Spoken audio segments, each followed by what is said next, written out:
बिस्मिल्लाहिर्रहमानिर्रहीम। आईओ की अंदर हमने इससे पहले बेसिक्स पढ़ी थी और उसके अंदर हमने देखा था कि हम जावा में बेसिक्स ऑपरेशन जो इनपुट आउटपुट से रिलेटेड हैं वो कैसे परफॉर्म करते हैं। और वहाँ हमने देखा था कि वो हम थ्रू स्ट्रीम्स के परफॉर्म करते हैं और स्ट्रीम्स में हमने देखा था कि फिर फर्दर टाइप्स हैं कि कुछ आपके पास थी बाइट स्ट्रीम्स थी और कुछ कैरेक्टर स्ट्रीम्स और इनकी मज़ीद आगे टाइप्स थी जो डिफरेंट कामों के लिए हमने देखा था कि डिफरेंट स्ट्रीम्स हम यूज़ करते हैं। अब जैसे जैसे जावा ग्रो हो रही है तो वैसे वैसे जावा के अंदर काफ़ी ज़्यादा चेंजेस आ रही हैं। पहले आप लोगों ने जो चीज़ें पढ़ी थी वो थी Java dot I O package से रिलेटेड। तो Java dot I O package के बाद काफ़ी सारी चीज़ें न्यू इंट्रोड्यूस हुई हैं और उसके बाद एक जावा डॉट एन आई ओ मतलब न्यू आई ओ पैकेज आ गया था। और फिर उसका एक नया वर्जन न्यू आई ओ 2 के नाम से भी है। और आज हम फाइल्स के बारे में पढ़ेंगे कि हम फाइल आई ओ जो है ना वो कैसे परफॉर्म करते हैं और वो स्पेसिफिकली हम देखेंगे कि जावा का जो न्यू आई ओ वर्जन 2 है उसके अंदर फाइल आई ओ से रिलेटेड हमारे पास क्या फंक्शंस हैं और हम कैसे जो है ना फाइल्स के अंदर आई ओज परफॉर्म करवा सकते हैं। तो आज के हमारे जो लेक्चर्स हैं इनका गोल क्या है कि हम सबसे पहले देखेंगे कि पाथ क्या होता है। ये एक इम्पॉर्टेंट कॉन्सेप्ट है। आपको ज़िंदगी में जहाँ भी आप आगे मूव करेंगे फाइल्स के साथ आपका वास्ता पड़ता रहेगा, तो पाथ के साथ भी आपका वास्ता पड़ता रहेगा कि पाथ क्या होता है। और आपको फिर ये भी पता होना चाहिए कि पाथ को हम इसके डिफरेंट ऑपरेशंस कैसे परफॉर्म करते हैं। अच्छा, उसके बाद कुछ इंपॉर्टेंट कॉन्सेप्ट होंगे कि फाइल के ऊपर आप क्या ऑपरेशंस परफॉर्म कर सकते हैं, कौन कौन से ऑपरेशंस हैं और किस टाइप के ऑपरेशंस होते हैं। फिर अगर आपने किसी फाइल को चेक करना हो या डायरेक्टरी को कि भाई इसके अंदर क्या पड़ा हुआ है या इसमें क्या डाटा है या कौन सी फाइल्स पड़ी हुई हैं, तो वो आप कैसे करेंगे। अगर आपने किसी डायरेक्टरी या फाइल को डिलीट करना है तो उसकी क्या रिक्वायरमेंट्स होती हैं प्रोग्रामिंग के अंदर और आप उनको कैसे डिलीट कर सकते हैं। अगर आपने किसी फाइल या डायरेक्टरी को एक जगह से किसी दूसरी जगह पे कॉपी करना है तो उसका क्या तरीक़ेकार है। अगर आपने उसके मूव करना है किसी फाइल या डायरेक्टरी को तो उसका क्या तरीक़ेकार है। फिर हर फाइल से रिलेटेड उसका अपना काफ़ी सारा डाटा होता है जिसे आप मेटा डाटा कहते हैं। आप उसको कैसे मैनेज करते हैं फाइल्स के अंदर, हम इस चीज़ के बारे में भी पढ़ेंगे। और इसके बाद हम ये देखेंगे कि रीडिंग राइटिंग और क्रिएट आप कैसे करते हैं, फाइल्स को आप रीड कैसे करते हैं, राइट कैसे करते हैं। फिर इससे पहले हमने बेसिक आईओ के अंदर भी देखा था, हम जो भी फाइल को रीड राइट कर रहे थे तो हमारी जब भी हमने एक ऑलरेडी किसी कोई फाइल लिखी हुई है उसके अंदर हम दोबारा राइट करवाएंगे तो वो पहले वाले डाटा को डिलीट हो जाता था। हम चाहते हैं कि नहीं ऐसा ना हो। हमारे पास हम ये चाहते हैं कि भाई ये फाइल जो है ना पार्टिकुलरली किसी खास जगह से हम इसे रीड करना चाह रहे हैं या किसी खास जगह पे इसको राइट करवाना चाह रहे हैं, तो उसके लिए हम देखेंगे कि रैंडमली आप कैसे फाइल्स को एक्सेस कर सकते हैं। फिर आपने डायरेक्टरीज को रीड करना हो या क्रिएट करनी हो नई डायरेक्टरीज तो उसका क्या तरीक़ेकार है। फिर आपने अगर किसी फाइल को एक्सेस करना है तो उसके ऊपर उसकी जो पूरी पेरेंट्स नोड होते हैं या पूरा एक पाथ होता है जिसके अंदर उसकी काफ़ी सारी डायरेक्टरीज आती हैं, तो उसको हम देखेंगे कि कैसे हम उनको वन बाय वन एक्सेस कर सकते हैं। फिर आपकी एक डायरेक्टरी के अंदर बहुत सी फाइलें हैं और आप उनमें से कोई पर्टिकुलर फाइल सर्च करना चाह रहे हैं तो वो आप कैसे करेंगे। फिर आपने अक्सर देखा होगा कि आप जिस टाइम पे भी किसी फाइल में कोई मॉडिफिकेशन करते हैं तो एट द एंड आपको एक मैसेज मिल जाता है कि हाँ जी कि ये आपकी मॉडिफिकेशन सेव हो गई हैं। तो ये डिटेक्ट कैसे आप करेंगे कि कौन सी चेंजेस जो है ना फाइल के अंदर सेव हुई हैं या नहीं हुई हैं, तो इसके बारे में हम पढ़ेंगे कि ये क्या है। इन शॉर्ट कि ये जो हमारा लेक्चर है ये फाइल से रिलेटेड काफ़ी सारे आपके कॉन्सेप्ट्स क्लियर कर देगा और ये कॉन्सेप्ट्स आपको थ्रू आउट आपकी लाइफ में बड़ा काम आएंगे। तो इसको होपफुली कि आप लोग अच्छे तरीके से अंडरस्टैंड करेंगे। सबसे पहले हम चलते हैं कि पाथ की तरफ के पाथ क्या है। आपको अगर कहीं भी रियल लाइफ के अंदर भी एक जगह से दूसरी जगह जाना है, एक सिटी से दूसरी सिटी में जाना है या एक आपका कोई फ्रेंड रहता है किसी दूसरे सिटी में तो आपने उसके घर जाना है तो आपको उसके लिए पूरा पाथ पता होना चाहिए कि आप अपने घर से कैसे निकलेंगे, आपने कौन सा रोड पकड़ना है, आप किस जगह से जो है ना कहाँ पे टर्न होंगे, कहाँ से आपने कौन से कैसे किसी एरिया के अंदर एक्सेस होना है और उसके बाद उस एरिया में आपको पता होगा कि किस ब्लॉक में जाना है, किस स्ट्रीट में जाना है, फिर उसका हाउस नंबर क्या है। तो इस तरीके से आपको ये पता होगा तो तब आप जाके उसके घर पहुंच सकते हैं या उससे जाके मिल सकते हैं। सेम इसी तरह अगर आपके पास कोई भी फाइल है तो आपको पता होना चाहिए कि भाई इस फाइल का पाथ क्या है। तो पाथ आपके दो तरह से होते हैं। एक वो है कि आपका रूट या सबसे मेन डायरेक्टरी है, वहाँ से पाथ स्टार्ट होता है और आपकी एंड फाइल तक होता है। जैसे कि अगर मैं इस फाइल की बात करूँ, स्टेटस रिपोर्ट एक फाइल है, तो इसका पाथ क्या है कि सबसे पहले सी ड्राइव है।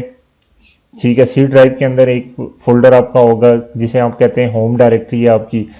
होम डायरेक्टरी में एक यूज़र टू का फोल्डर है और उसी यूज़र टू फोल्डर के अंदर जो है ना आपकी ये फाइल पड़ी हुई है। तो इस फाइल का पाथ क्या हो गया कि सी के अंदर होम है, होम के अंदर यूज़र टू है और यूज़र टू के अंदर स्टेटस रिपोर्ट है।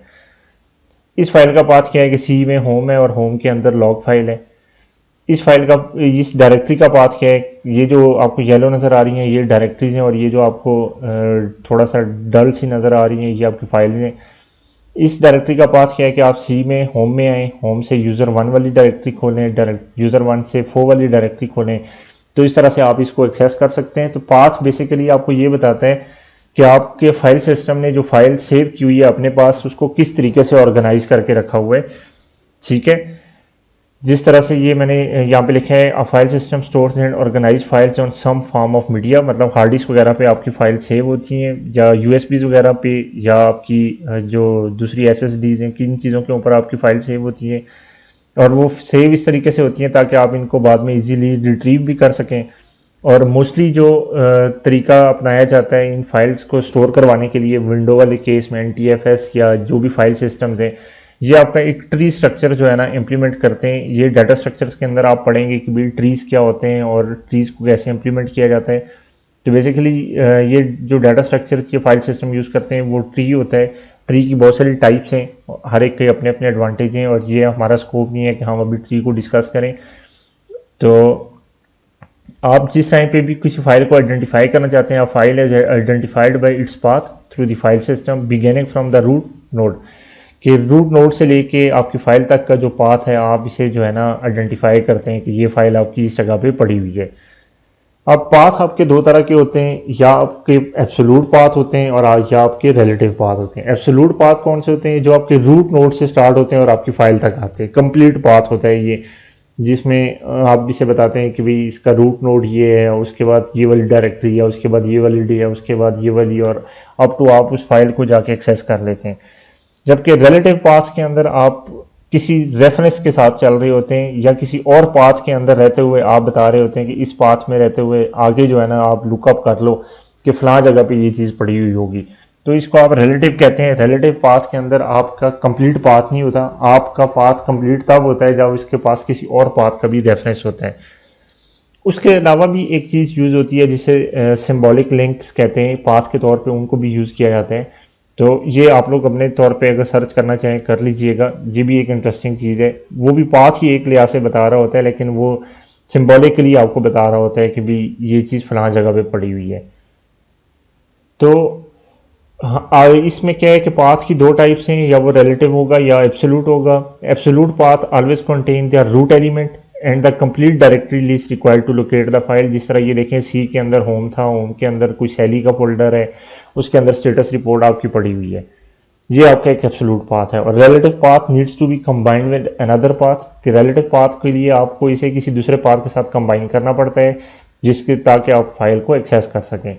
जैसे कि आपने लिख दिया जो डॉट फो, तो अब जब तक आपके पास कोई दूसरा पाथ नहीं होगा जो आपको ये बताए कि भाई ये जो कहाँ पे पड़ा हुआ है आप इससे यूज़ नहीं कर सकते, आपके लिए ये इन्फॉर्मेशन यूजलेस है।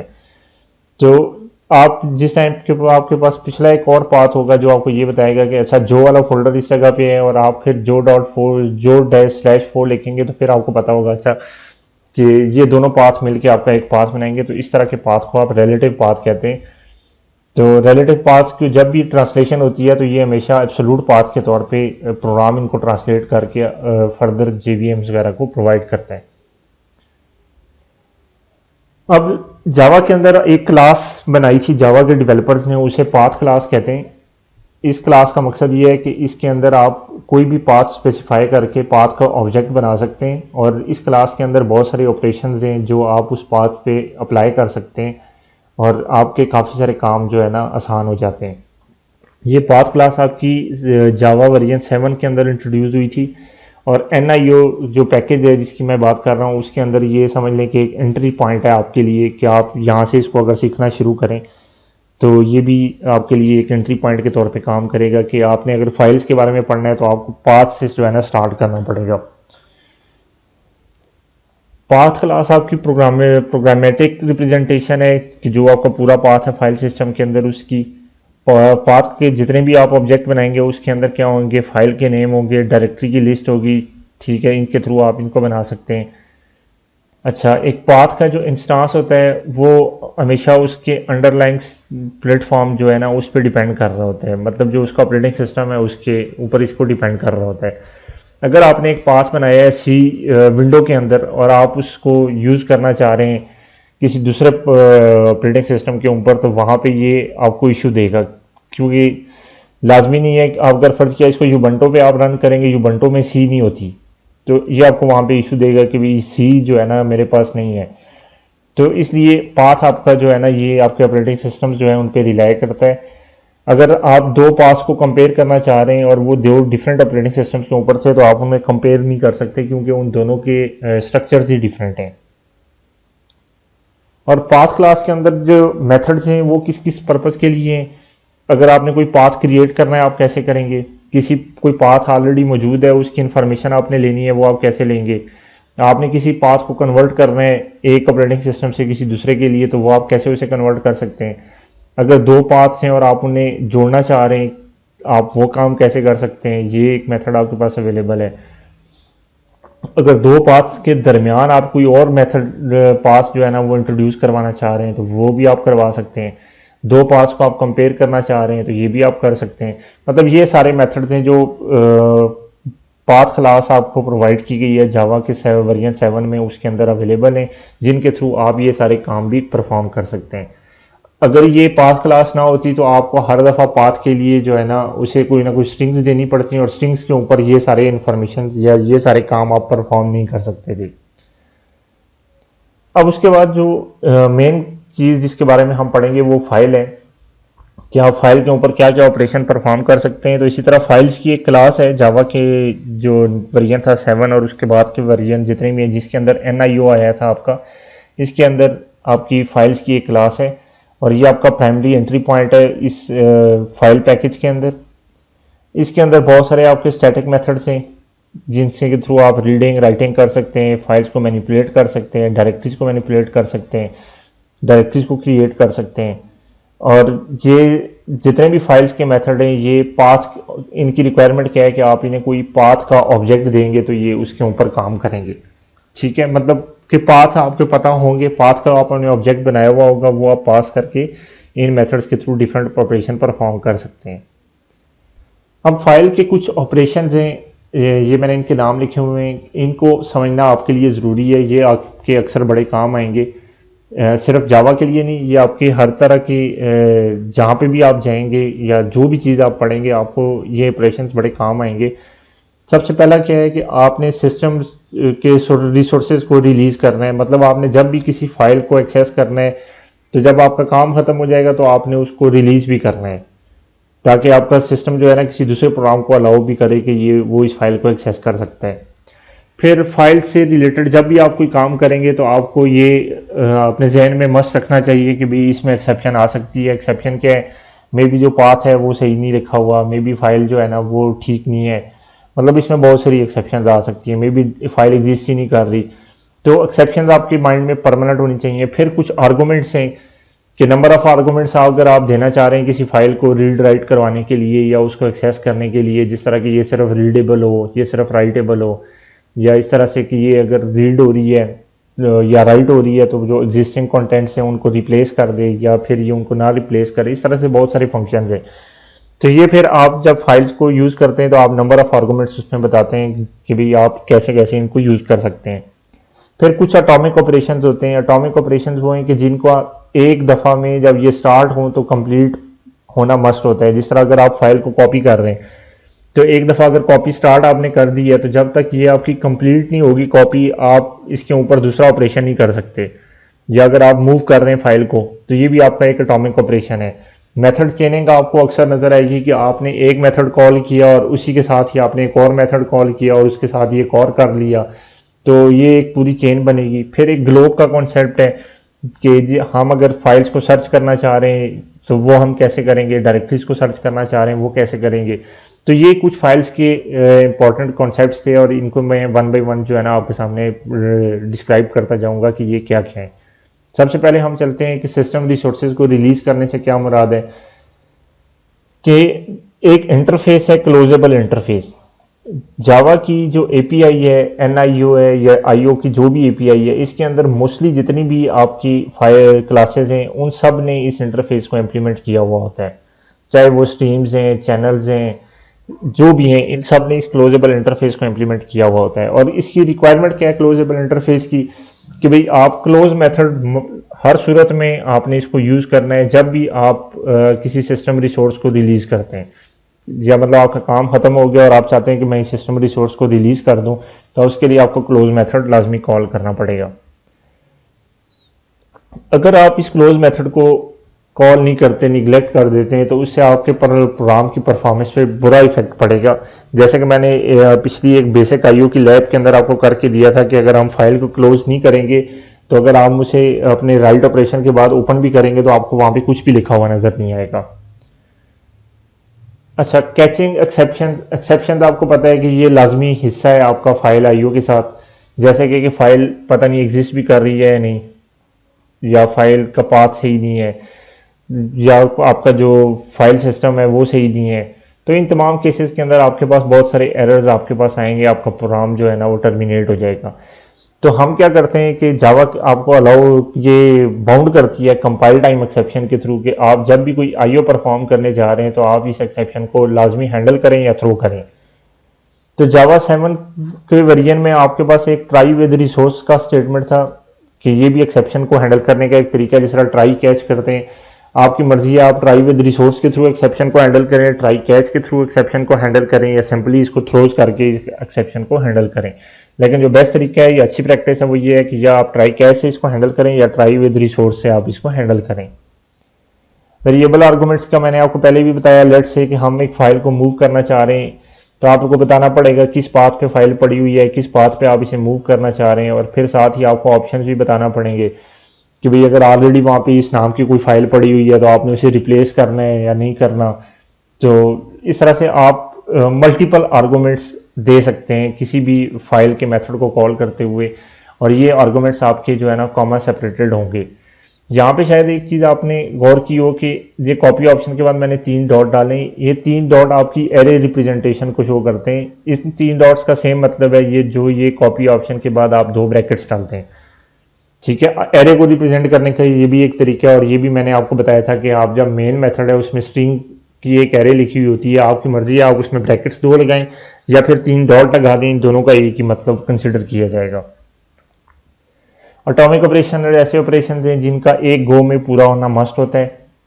जैसे कि आप फाइल को मूव करना चाह रहे हैं, तो आप जब मूव कर रहे हैं तो फिर आप किसी सूरत ये नहीं चाहते कि भाई कोई थोड़ी बहुत फाइल मूव हो और उसके बाद रुक जाए। आप चाहते हैं कि भाई ये मूवमेंट स्टार्ट हुई है तो ये कंप्लीट हो और उसके बाद जो है ना नेक्स्ट काम जो भी है वो ना हो। मतलब एटॉमिक ऑपरेशन को आप पार्शली नहीं परफॉर्म कर सकते, आप इन्हें इंटरप्ट नहीं कर सकते, इन्हें एक ही गो में होना होता है। और अगर आपका फर्ज किया कि ये ऑपरेशन कंप्लीट नहीं होता तो आपका ऑपरेशन फेल हो जाएगा, आपको नए सिरे से दोबारा ये ऑपरेशन परफॉर्म करना पड़ेगा। जिस तरह से आप कॉपी कर रहे होते हैं, अक्सर आपके साथ ये एक्सपीरियंस हुआ होगा, और आपकी कॉपी जो है ना वो कंप्लीट नहीं हुई, किसी वजह से एरर आ गया या आपने कैंसिल कर दी, तो दोबारा आपको जब कॉपी करेंगे तो वो दोबारा स्टार्ट से कॉपी स्टार्ट करेगा। ऐसा नहीं होगा कि वो जहाँ पे आपने छोड़ा था या कैंसिल हो गई थी वहीं से कॉपी स्टार्ट हो जाए। तो ऐसे ऑपरेशन को आप एटॉमिक ऑपरेशन कहते हैं। मेथड चेनिंग क्या है, जिस तरह ये देखें, ये कैरेक्टर सेट के अंदर एक डिफॉल्ट कैरेक्टर सेट का एक मेथड था, और इसके साथ ही आपने एक डिकोड बफर का एक मेथड कॉल कर लिया, और उसके साथ आपने टू स्ट्रिंग का मेथड कॉल कर लिया। तो ये बेसिकली कंस्ट्रक्टर चेनिंग है कि आपने कहा कि कैरेक्टर सेट के अंदर इस मेथड को कॉल करो, और इस मेथड के लिए रिक्वायरमेंट क्या थी कि आपने इसको कॉल किया, और इसकी रिक्वायरमेंट क्या थी कि आपने इसको कॉल किया। तो इसको आप कहते हैं कि इस तरीके से आप मेथड की चेनिंग कर रहे होते हैं। और ये चीज़ आपको अक्सर नज़र आएगी कि जिस टाइम पे भी आप डिफरेंट कोर्स पढ़ेंगे तो आपको पता चलेगा कि भी बहुत ज़्यादा मेथड्स की चेनिंग जो है ना जावा के अंदर परफॉर्म होती है। मेथड चेनिंग के अंदर होता क्या है कि आप पहले एक मेथड को कॉल करते हैं जो आपको रिटर्न में कोई ऑब्जेक्ट देता है, और फिर आप इमीडिएटली किसी दूसरे मेथड को कॉल कर लेते हैं जो उस ऑब्जेक्ट के ऊपर ऑपरेट होना होता है, और उसका भी जो रिजल्ट है वो एक और ऑब्जेक्ट होता है, और इसी तरह आप उस जो नया ऑब्जेक्ट आया है उसको किसी दूसरे मेथड को दे देते हैं। तो इस तरीके से आपकी ये मेथड चेनिंग परफॉर्म हो रही होती है। और ग्लोब क्या है? ग्लोब बेसिकली आपका पैटर्न मैचिंग बिहेवियर है, इसको आप ग्लोब कहते हैं कि you can use glob syntax to specify pattern matching behaviour, कि आप ग्लोब सिंटैक्स को आप इस वजह से यूज करते हैं ताकि कोई स्पेसिफिक पैटर्न मैचिंग जो है ना वो अगर हो रही है तो आप उसे आइडेंटिफाई कर सकें। ग्लोब पैटर्न जो है ना आप उसे as a string, glob pattern को आप एज अ स्ट्रिंग स्पेसिफाई करते हैं, और अगर मैच एक दूसरे से हो रहे हो तो आप उसके थ्रू आप ये डायरेक्टरीज और फाइल नेम्स वगैरह इनको सर्च कर सकते हैं। और इसके रूल्स बड़े सिंपल से हैं। इसके रूल्स क्या हैं? सबसे पहला क्या है कि स्टैटिक का हम कीवर्ड कहाँ यूज करते हैं?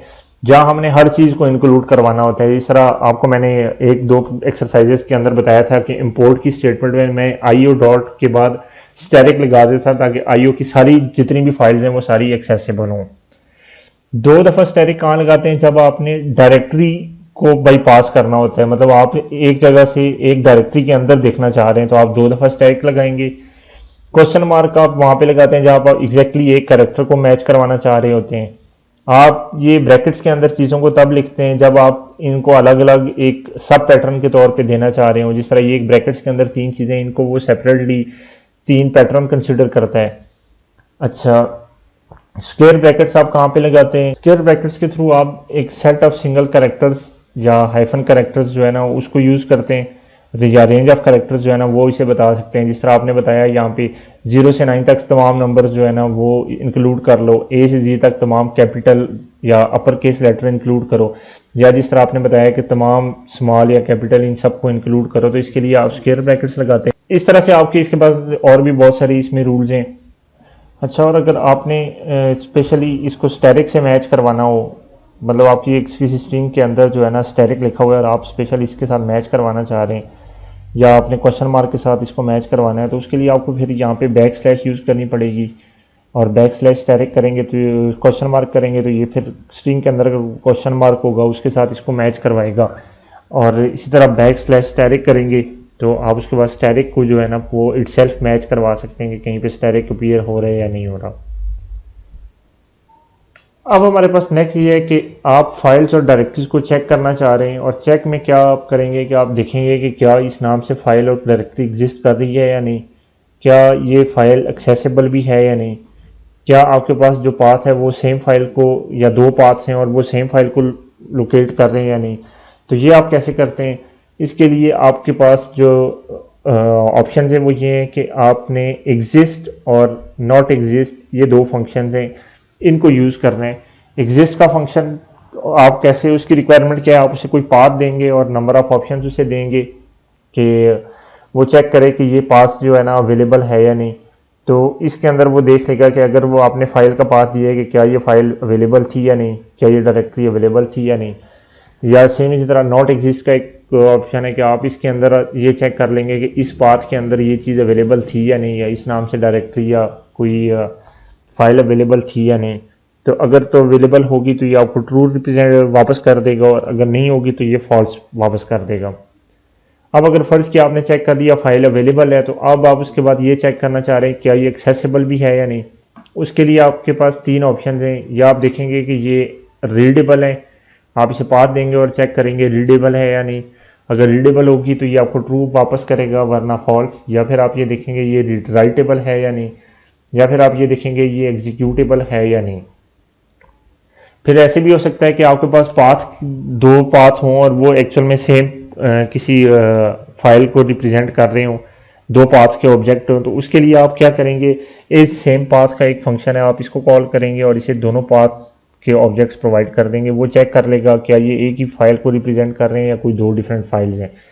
तो इस तरह से आप डिफरेंट फाइल्स और डायरेक्टरीज को चेक कर सकते हैं अपने प्रोग्राम के अंदर।